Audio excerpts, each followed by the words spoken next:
kakhulu ngesimemezelo esesenziwe umongameli sokuthi lokufihlwa komntwana okwaphindangene uzohlonishwa ngokuthiwa icategory 1. Umongameli Cyril Ramaphosa ubhengeze ukuba uNkosi uMangosuthu Buthelezi uza kunikwa inkonzo yomngcwabo seburhulumenteni kwinqanaba lokuqala. Reads as follows. The application is dismissed with costs. Inkundla ephakamileyo eGauteng ngesikhabe kunye nendleko isicelo sobe sakuba ngumongameli welo mnumzana Jacob Zuma sokufuna ukubhena kwisigqibo sale nkundla sokuba akakwazi ukuqhuba nokutshutshisa bucala umongameli Cyril Ramaphosa.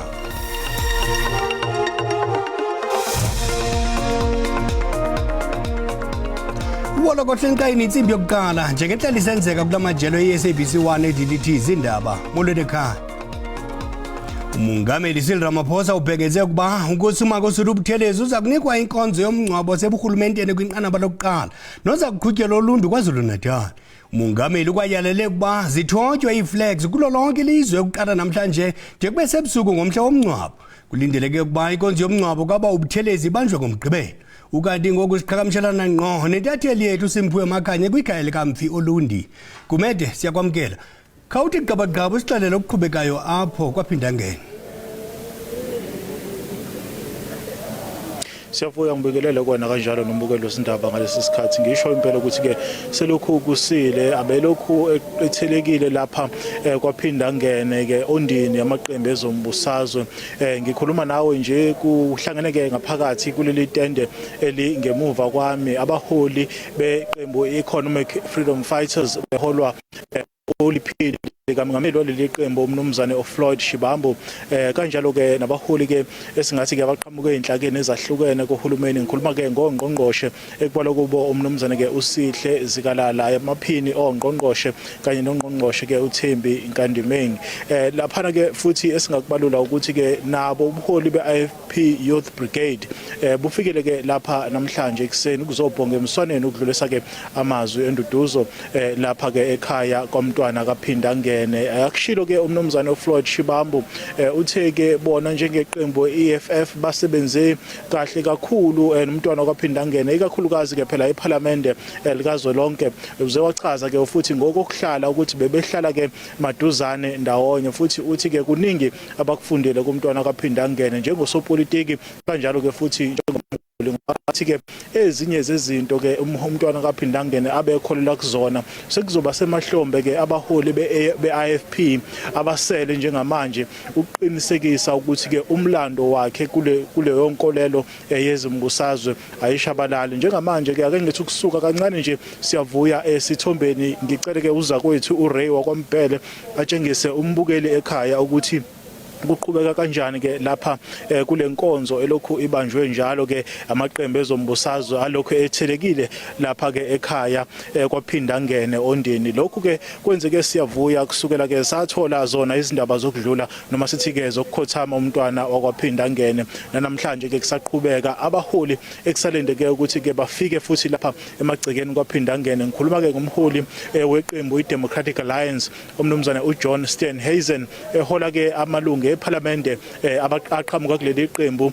bese kuthi ke ngezikhathi ke zabo4 ntambama silendele ke abaholi beqembu iAfrican National Congress beholwa ke oliphini likamongameli leli qembu umnumzane ke uPaul Mashatile sizoqhubeka ke siyavuya nokukanisa ke lapha sithathe simbeke umbukeli ngokuthi ke iziphi izinhlelo ezizoqhubeka njengalokhu ke seqinisekisiwe ukuthi ke ngomgqibelo uzokutshalwa ke umntwana wakwaphindangene lapha enkundleni yasondini bese kuthi ke kusasa lokho kusayo kube ke inkonzo yesikhumbuzo khona futhi lapha enkundleni yasondini siyavuya. Khawutsho ke Mnguni njengoko bekuthiwe ngaphambili umngcwabo uzawubanjwa ngoLwesihlanu sikhona mhlawumbe isizathu esibangela uba kutshintshwe kuthiwe ngomgqibelo. Kunjalo umbuzo ke esikhe sawubuza njengethimba lesindaba ke kumyena umntwana uzuzifa uyindodana ke kaShenge ukuthi ngakube isiphi izathu esitholele kutheni ke kushintshwe ngokohlelo belimenyezeliwe ngaphambilini wasiyachaza ke ukuthi isinqumo lesi sikaMengameli wezomnumzana uCyril Ramaphosa ukuthi ke amnikeze ke uhlobo lomngcwabo esingathi special official funeral category 1 ikona ukholele kutheni ke babona ukuthi cha abavesane uwuhlehlise ukuthi ube ngomgqibelo ukuze kukwazi ukuthi ke zonke izinhlaka ezizothinteka ekusingathweni ke kwawo umngcwabo zikwazi ukuthi zibe ingxenye yawo. Siyavuya. Ngamafutshane ke Mnguni, ngomso inkonzo yesikhumbuzo iqala ngabani ixesha nomngcwabo ngomgqibelo uqala ngabani ixesha?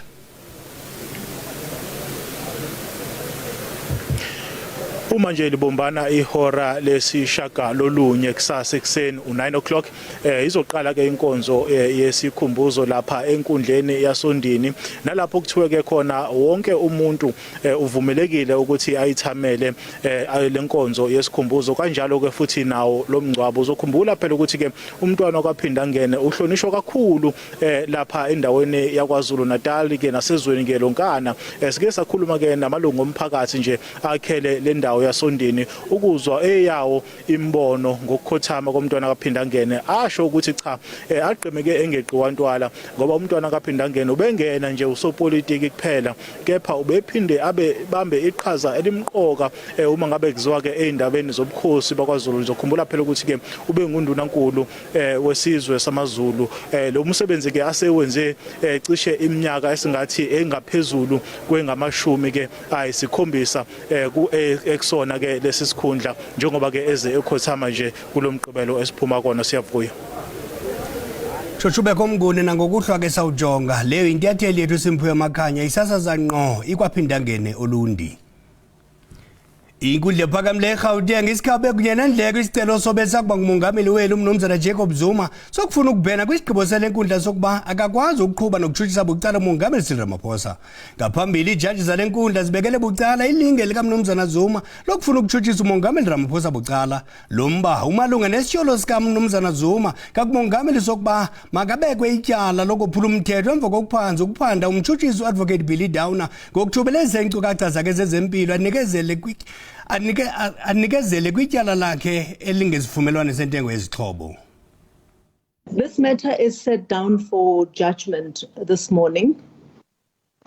We have prepared a written judgment which will be made available to the parties as soon as the proceedings are adjourned. It will also be uploaded to case lines and released to SAFLI. So I'm only reading out the order, and it reads as follows. The application is dismissed with costs. As the court pleases. As the court pleases, my lady. I should mention that it's a unanimous judgment of this court. Thank you. The proceedings are adjourned. Ingxelo yobuntlona eyagunyaziswa ngowayesakuba ingqonyela yakwa-Eskom u-Andrew Direde ayizange igunyaziswe ibhodi yeliziko lombane. U-Eskom naye wayengeyonxalenye kwikhontrakthi yokuqokelela ezobuntlola. Ikhontrakthi yayiphakathi kwenkampani yophando iGeorge Fivers Forensic and Risk Company kunye neBusiness Leadership South Africa. Ukukudizwe licandelo lezophando elikhethekileyo ngethuba belinika ingxelo ikomiti esizigxina ejongene nenkcitho yamasebe karhulumente ngemiba yakwa-Eskom iScopa siphanda izityholo ezenziwe nguDirede kudliwanondlebe kamabona kude zokuba yenzi yenza indawo yokudyakaza iEskom. Yeza ithi nangona uphando lwezobuntlola lingagunyazwanga alunakungahoywa. The report cannot be ignored because it has information that can point to investigations and areas that require investigation. That is clear. From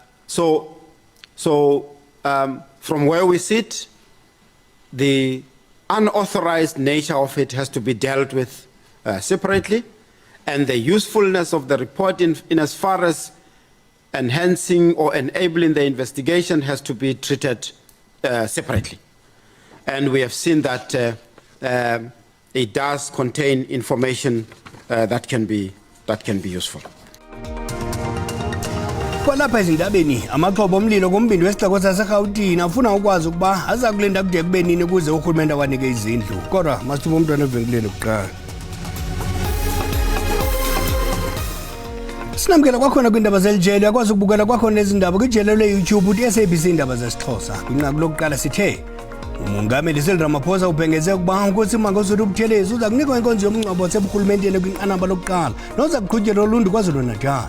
Umongameli kwayalele kuba zithotywe iiflags kulo lonke ilizwe ukuqala namhlanje de kube kusuku womhla womgqibelo. Kulindeleke ukuba inkonzo yomngcwabo kaButhelezi ibanjwe ngomgqibelo. Amaxhoba omlilo kumbindi wesixeko saseGauteng afuna ukwazi ukuba aza kulinda kude kube nini ukuze urhulumente awanike izindlu.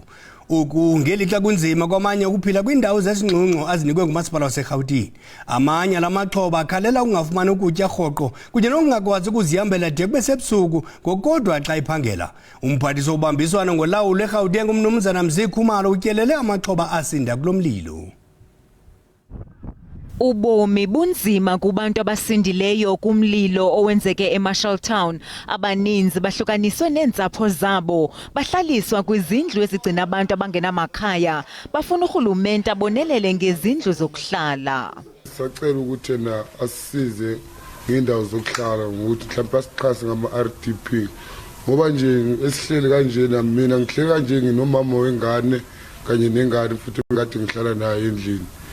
So manje nabo baselelena nami ngingapha. Abo benza imali kwimisebenzi yexeshana bathi baphulukene nazo zonke izinto zabo ezibalulekileyo emlilweni. Mawusuka lana ngoba kho safety mawuya edrobheni kumele ugibele uthole omnye umuntu imali akanami la ahambe ngenyawo.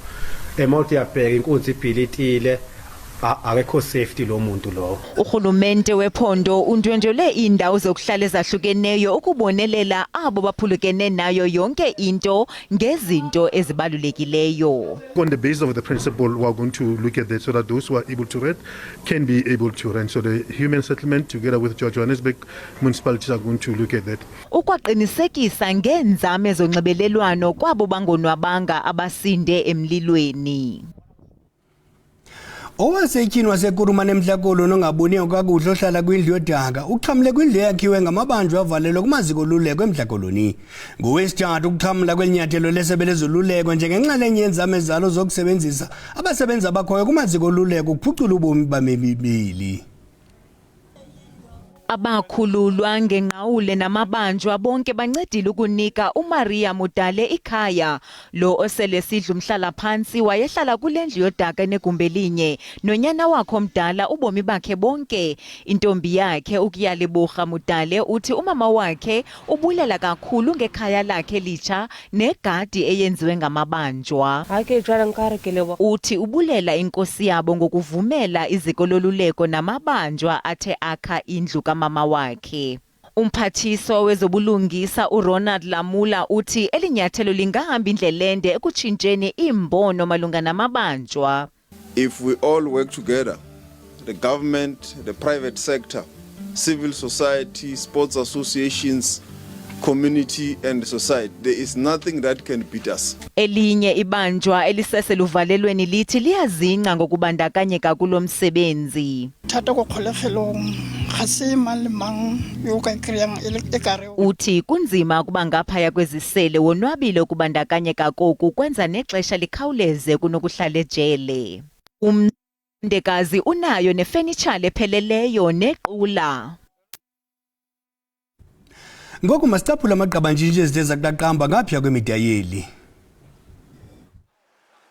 Kamawaka abantu baseLibya bawelele kuloyisemkhulu bengayolelanga emva kwezikhukhula ezidlakaze elilizwe.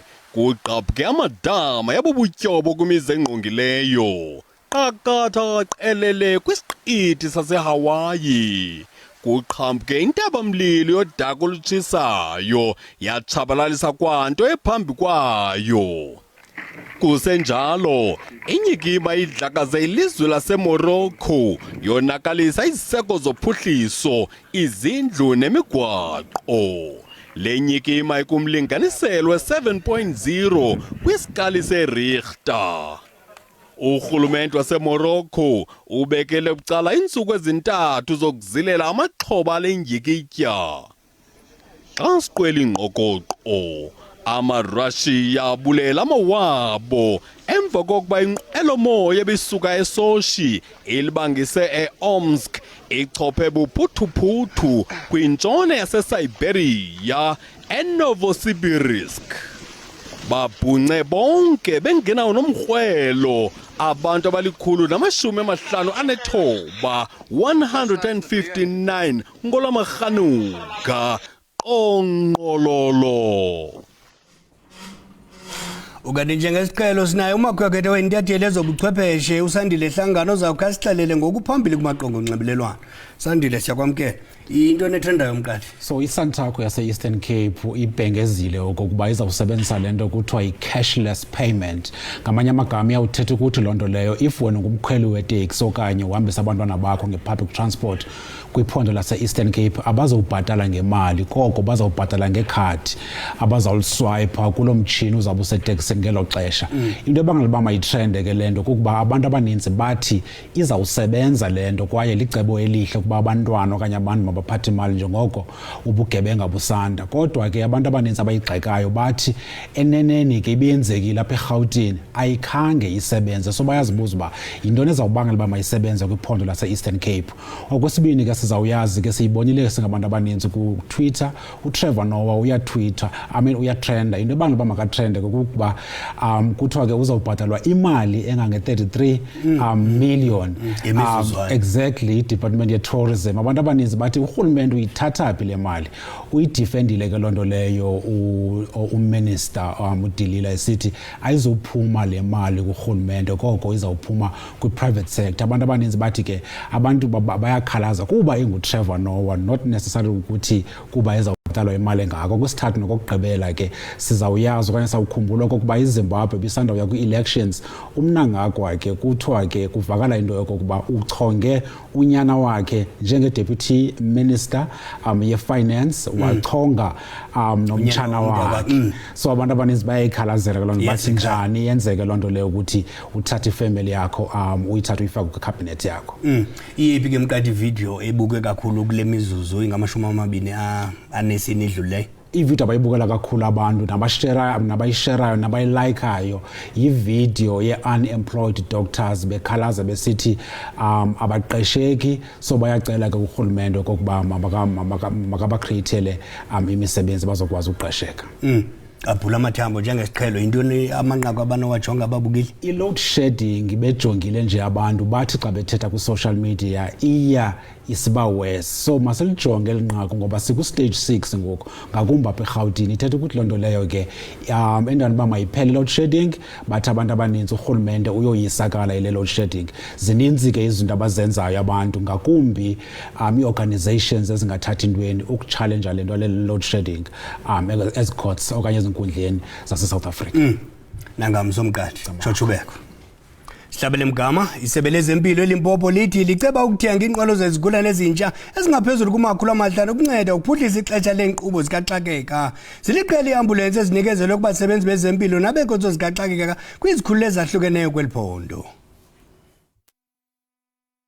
Ezintsha inxalenye yephulo lesebe lezempilo lokuphuhlisa iinkonzo zaboncedo olukhawulezileyo abaxelenga kwizikhululo ezingama-57 kweli phondo jikelele. Injongo kukwehlisa izinga lolibaziseko olujamelene noluntu olusezilalini. Ngoku iqela ngalinye laboncedo olukhawulezileyo liza kunikwa isithuthi. Differently. In the past, we'll just give you 11111. We will go and launch 50 ambulances in a center. But when we leave, we are going to spread them across the province. We are no longer doing that. These ambulances look at the number of employees in the station. Then they will be allocated. When we leave Siloam, all the employees of Siloam will now be catered. They will have their own allocated vehicle. Each crew in each and every station will be having its own ambulance. We feel so great, and this is really a blessing for us to have this new batch of ambulances, which is different from the old system. Logama inqwelo zezigulana ezingama-66 ziye zanikezelwa kumaziko ahlukeneyo phambi kokuqala kwalo nyaka mali. Abasemagunyeni bathi oku kuza kuba likhubalo kwiingingqi eziza kusebenza kuzo ezi nqwelo. Kakade besingenakuphothulwa ngekasengwa sakubuye nezilandelayo ngentsimbi yesixhenxe ngorhatya makube Khosi Sibele.